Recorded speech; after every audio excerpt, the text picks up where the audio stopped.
Hello and welcome to our spring 2022 Ionic Viper nanoCHAT YouTube series. This semester, the theme of our weekly series is NeWBiEs, where we're going to be capturing what it's like to teach inorganic chemistry for the first time. We're following both myself, my name is Wes Farrell, I'm assistant professor at the United States Naval Academy, and my colleague, Professor Shirley Lin, who are both teaching inorganic chemistry for the first time together.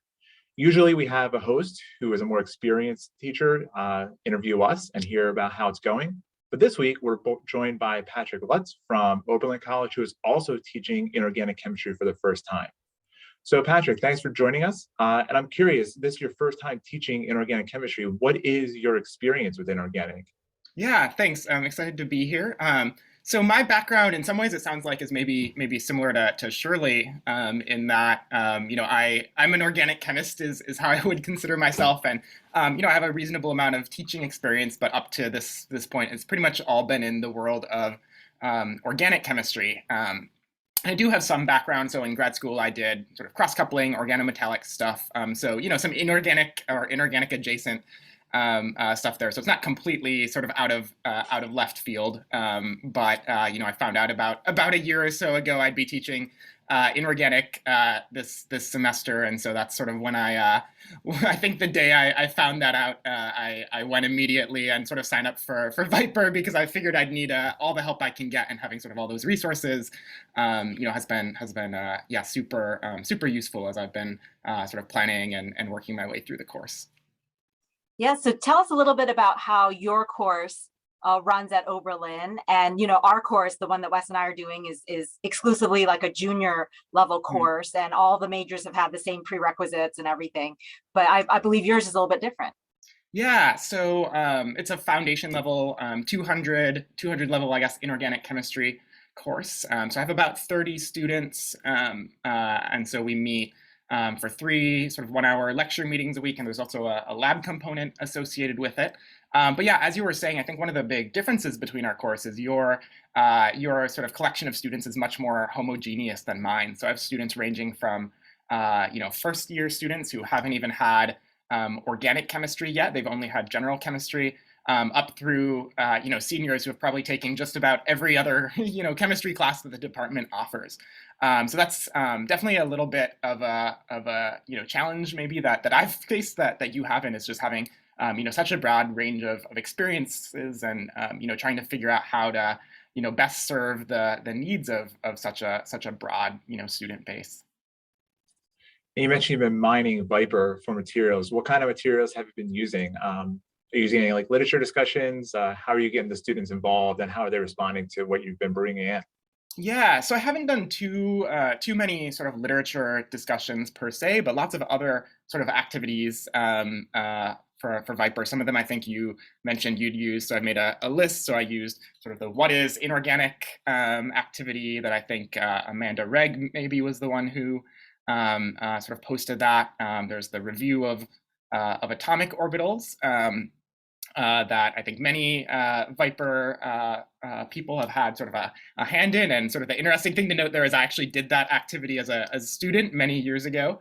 So it's kind of fun to, funny to be able to be now using that sort of from the other side. There's one that I did with building molecular orbitals from Plato that I had a lot of fun with, and I think the students did. Of course, some mainstays like outer bind symmetry and the ICE model kit as well.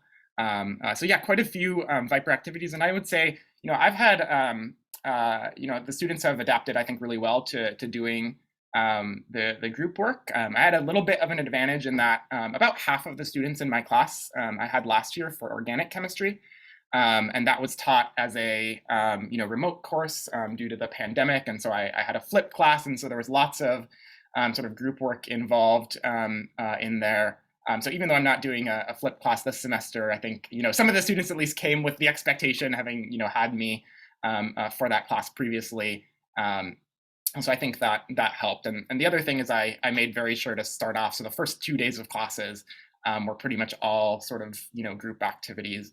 And so I've found in my previous experience that if you start really early on in the semester with some sort of group activity, you can get much better buy-in from the students than if you try to drop a some sort of active learning stuff on students for the first time, 4 weeks in. So I always try in my, first day or maybe second day of class to have at least something, even if it's a short activity to get students working together. Yeah, it makes a lot of sense. Tell us a little bit about, NeWBiEs is all about being open about this really interesting experience of teaching inorganic for the first time. Tell us what's been uncomfortable about these topics. Yeah.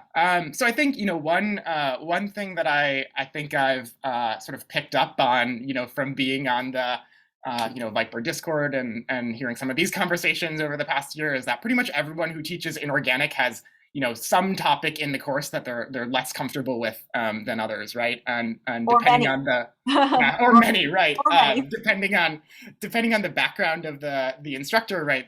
What that sort of uncomfortable topic is will probably vary from person to person, but just sort of seeing that and saying, okay, everyone's in this boat at least to some extent. Even when you've taught the course, a dozen times, is at least a little bit reassuring for me. Much like I think the two of you, sort of solid state chemistry was sort of a challenge because I didn't have a strong background in that from undergrad. And the other sort of big area that I actually currently am struggling with a little bit, because that's what we're doing in class starting tomorrow, is redox chemistry. So we have a couple days of that. So yeah, those are definitely topics where I felt like I've had to, definitely go back and relearn or maybe even teach myself for the first time to be able to sort of incorporate that into the class. Yeah, we're coming up to the end of the semester, and the text has a big section on redox, and I proposed to Shirley we just don't cover that because it seemed like it didn't really fit in very well with the other topics we were talking about, and she agreed, which I was quite happy about, because that was not something I was looking forward to having to make sure I can adequately present to them. So I definitely understand what you're saying there.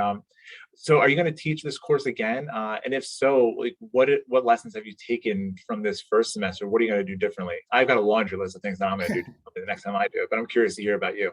Yeah, so I have no immediate plans to be teaching the course. I'm not going to be teaching it next year. Who knows? Maybe it'll come up again in the future. So definitely, thinking about some of the things I would do differently. One of the things in general is just sort of pacing. I think Shirley a couple of weeks ago maybe mentioned, having similar thoughts about, the first time you go through the course, you make your best guess when you write the syllabus. You rely on, materials you get from other people to get a sense of sort of, an appropriate sort of coverage of topics. But there's definitely places where I think the pacing could have been better. So sort of our first unit before the first exam, I thought that the pacing was really pretty good in that I was able to incorporate a lot of the activities that I mentioned sort of earlier in our discussion. But in the second unit where I am now, I think I've tried to fit a little bit too much in. So we're doing sort of solid state chemistry. We just did acids and bases, and now we're moving on to redox chemistry, and that's been a lot for the 4 weeks or however long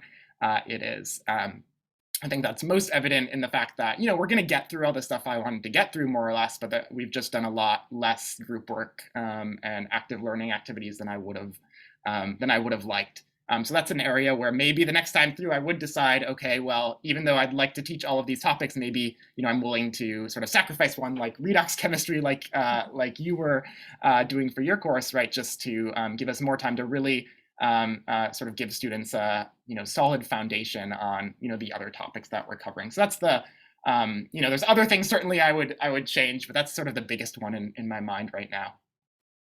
Yeah, we definitely sacrificed the redox chapter. I believe we're using the same book, Yep. that you are, and we got to that chapter and we're sort of like, oh, we really just want to kind of move on to the coordination chemistry and get this ball rolling more towards reactions, right? So we are just now this week getting to some reactions with ligand substitution.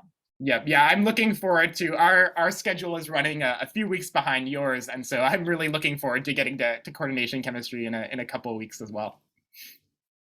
Yeah, it's been a lot of fun, especially because Shirley and I both work more in that area. So at least in my section, I can tell that the students are really picking up on that excitement. So I think we're ending on a good note there. Well, listen, Patrick, thank you so much for being with us. It's been a great conversation. Thanks everyone for watching. If you have any comments, feel free to join in on the Discord called the Viper Pit. And join us next week, where we'll be talking about wrapping up the semester with a new host. All right. Thanks, everyone. Thanks, Thanks, Patrick. Patrick. Take care.